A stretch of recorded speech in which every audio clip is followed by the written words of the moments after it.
Assalamualaikum warahmatullahi wabarakatuh. Selamat pagi semuanya. Selamat berjumpa kembali di video pembelajaran melalui channel Guru SD Terus Berkarya. Apa kabar kalian semuanya? Semoga kabar kalian pada kesempatan ini sedang sehat walafiat, sedang ada dalam lindungan Allah Subhanahu wa taala.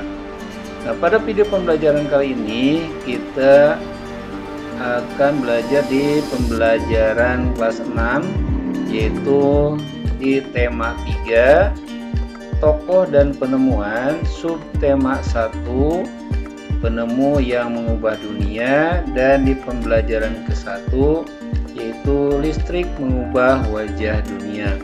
Nah, inilah materi yang akan kita bahas pada video pembelajaran ini, yaitu muatan ilmu pengetahuan alam. Namun sebelum ke materi, mari kita lihat dulu tujuan pembelajaran pada video pembelajaran kali ini. Tujuan yang pertama yaitu kalian nanti dapat menyebutkan tokoh penemu listrik. Yang kedua, menjelaskan perjalanan arus listrik hingga sampai ke rumah. Kemudian yang ketiga, menjelaskan jenis-jenis rangkaian listrik. Nah, itulah tujuan pembelajaran pada video pembelajaran kali ini. Nah, agar kalian nanti mudah memahami tentang materi listrik ini, mari kita berdoa dulu di dalam hati masing-masing sesuai dengan ajaran agama dan kepercayaan kita masing-masing. Berdoa mulai.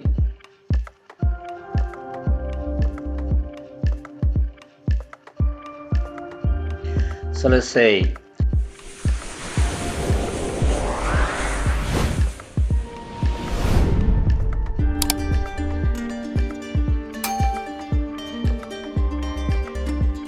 Nah, marilah kita mulai ke materi utama. Kalian coba lihat lingkungan kalian di malam hari, karena pasti di lingkungan kalian sudah ada listrik, maka cahaya lampu listrik akan bersinar menerangi jalan, kemudian sekolah, dan juga rumah kita. Listrik ini telah mengubah wajah dunia yang tadinya gelap menjadi terang benderang. Nah, tahukah kamu siapa tokoh yang berhasil menemukan mesin pembangkit listrik dan bagaimana lampu-lampu di rumah dapat menyala? Nah, untuk itu mari kita simak terus video pembelajaran ini sampai tuntas agar kalian memahaminya. Nah, di sini sudah ada di sini foto tokoh penemu listrik.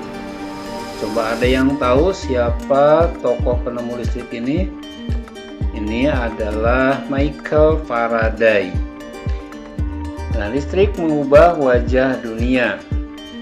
Listrik merupakan kebutuhan yang sangat penting dan tidak dapat terhindarkan dalam kehidupan sehari-hari. Bahkan hampir setiap peralatan dan barang-barang yang ada di rumah memakai listrik. Misalnya seperti lampu, televisi, kulkas, dan yang lain-lainnya pasti menggunakan yang namanya listrik. Listrik telah membawa banyak perubahan dalam kehidupan masyarakat di dunia.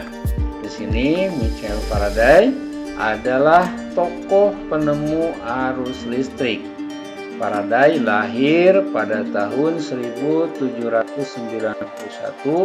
di Newington, Inggris. Ia berasal dari keluarga miskin dan hanya sebentar merasakan pendidikan di sekolah. Dengan perjuangan keras dan semangatnya yang pantang menyerah, ia akhirnya berhasil membuat alat sederhana yang pertama dapat menghasilkan gelombang elektromagnetik. Nah, tahukah kamu bagaimana perjalanan arus listrik hingga sampai ke rumahmu? Mari kita lihat terus atau simak terus video pembelajaran ini. Sebelum ke perjalanan arus listrik sampai ke rumah, kita lihat dulu apa itu arus listrik. Arus listrik adalah gelombang elektromagnetik, yaitu gelombang yang dapat merambat meski tidak ada media perantara. Gelombang elektromagnetik terbentuk dari hasil perubahan medan magnet dan medan listrik yang terjadi terus-menerus. Nah, di sini proses tersebut kemudian akan memicu terjadinya arus yang kemudian kita kenal sebagai arus listrik. Nah, arus listrik dihasilkan oleh generator raksasa pada pusat pembangkit listrik.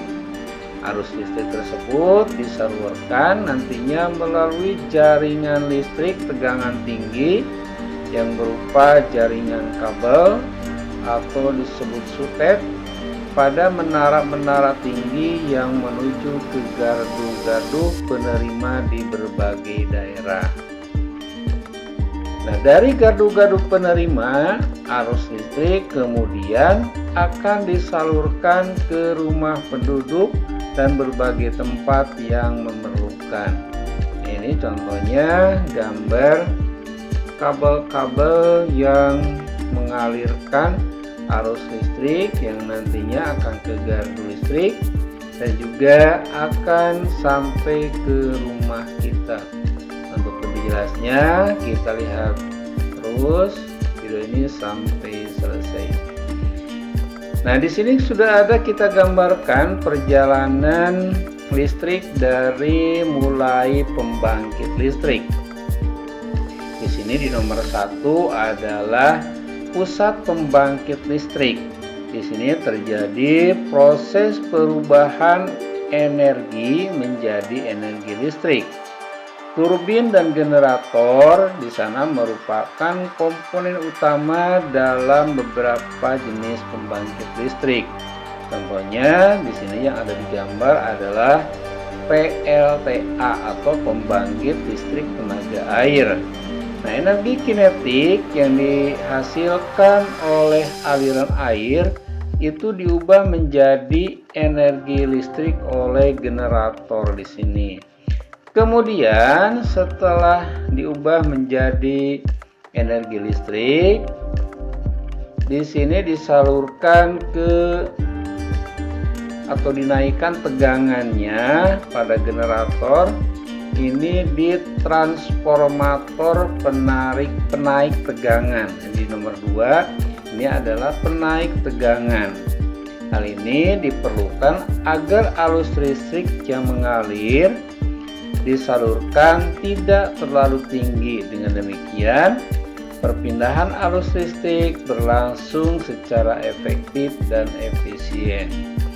Dari sini kemudian dilanjutkan ke sutet. Ini nomor 3, ini adalah tiang-tiang listrik atau tiang kabel listrik yang namanya sutet, saluran udara tegangan ekstra tinggi.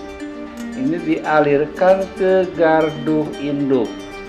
Nah, di sini tegangan listrik diturunkan kembali menjadi tegangan menengah oleh transformator penurun tegangan. Selanjutnya nantinya akan ke sini ke gardu distribusi. Ini nomor 4 di sini.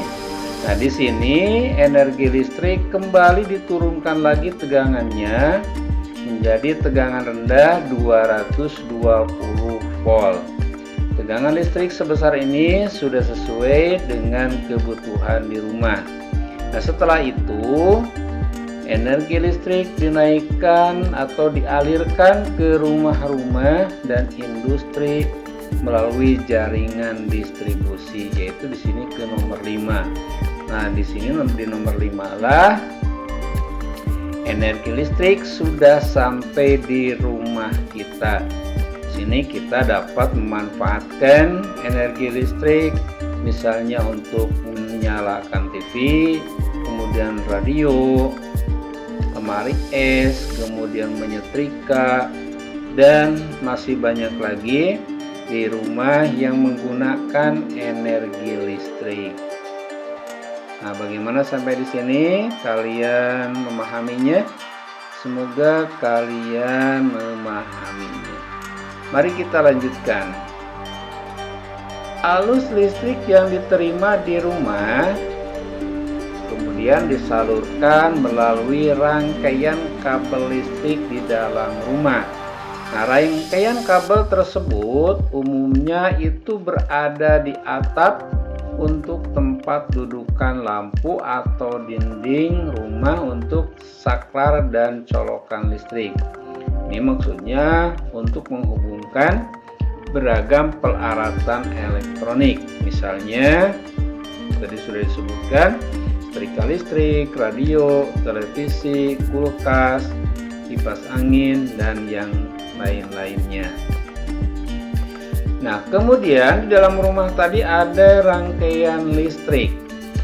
Rangkaian listrik itu ada yang biasa digunakan di dalam rumah adalah rangkaian seri dan rangkaian paralel.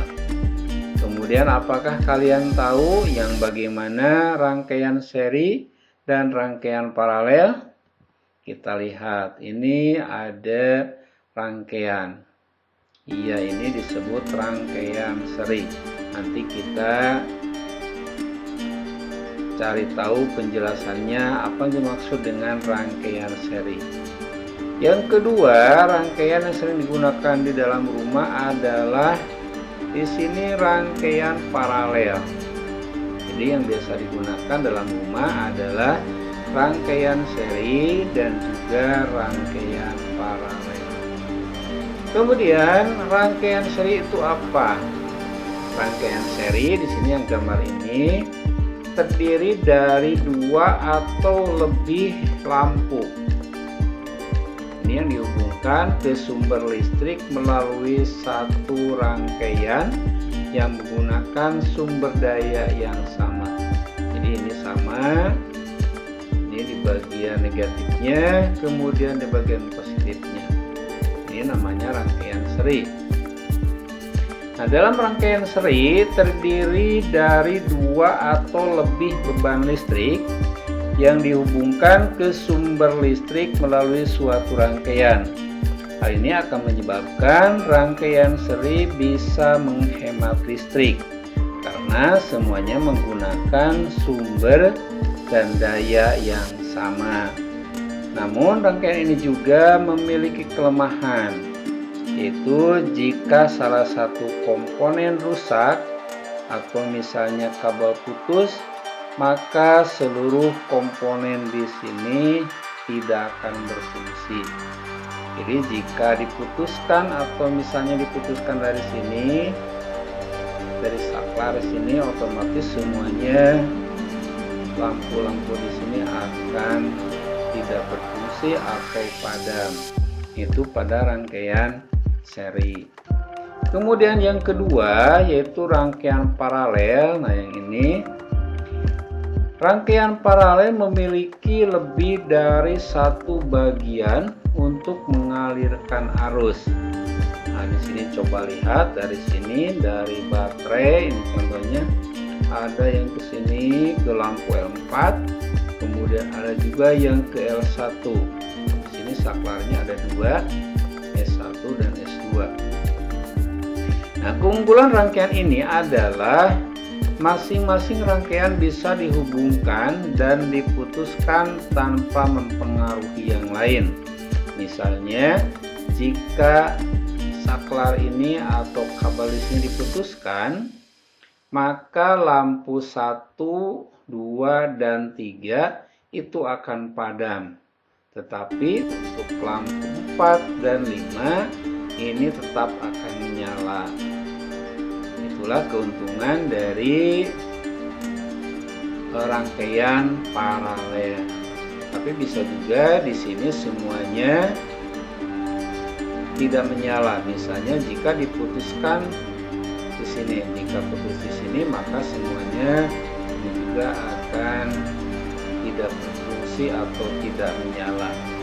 Nah, rangkaian paralel di sini selain arus yang dihasilkan lebih besar karena tidak berbagi beban listrik dengan yang lain, tapi juga memiliki kelemahan. Kelemahannya yaitu membutuhkan di sini lebih banyak kabel untuk menghubungkan beban listrik. Nah, itulah rangkaian seri dan rangkaian paralel. Kemudian apa pengaruhnya listrik terhadap kehidupan dan peradaban manusia? Yuk kita cari tahu, tonton terus video ini. Nah, pengaruh listrik terhadap kehidupan masyarakat di lingkunganku kita lihat dari sebelum ada listrik, nanti setelah ada listrik. Peralatan yang kita gunakan sebelum ada listrik, misalnya setrika menggunakan arang, kemudian mencuci pakaian dengan tangan, kemudian lampu menggunakan lampu petromak yang menggunakan minyak tanah, kemudian kompor juga menggunakan minyak tanah, dan juga di sini cobek atau ulekan. Nah, ini semuanya tidak menggunakan listrik. Tapi setelah ada listrik, setrika arang diganti dengan setrika listrik. Mencuci baju dengan tangan juga diganti dengan mesin cuci. Lampu petromak diganti dengan lampu listrik. Kemudian kompor minyak tanah diganti dengan kompor listrik. Cobek atau ulekan juga diganti dengan blender. Inilah peralatan yang dipengaruhi oleh listrik terhadap kehidupan masyarakat. Jadi yang tadinya tidak menggunakan listrik, setelah ada listrik menggunakan listrik. Nah, itulah pembahasan kita. Kesimpulannya bahwa listrik telah membawa banyak perubahan dalam kehidupan masyarakat di dunia. Misalnya dahulu setrika menggunakan arang, mencuci dengan tangan, lampu petromak dengan minyak tanah, kompor minyak tanah, dan masih banyak lagi peralatan yang dahulu tidak menggunakan listrik, sekarang menggunakan listrik. Jadi semua itu sekarang sudah menggunakan tenaga listrik. Nah, rupanya pembahasan di video pembelajaran kali ini cukup sekian. Semoga bermanfaat. Terima kasih. Assalamualaikum warahmatullahi wabarakatuh.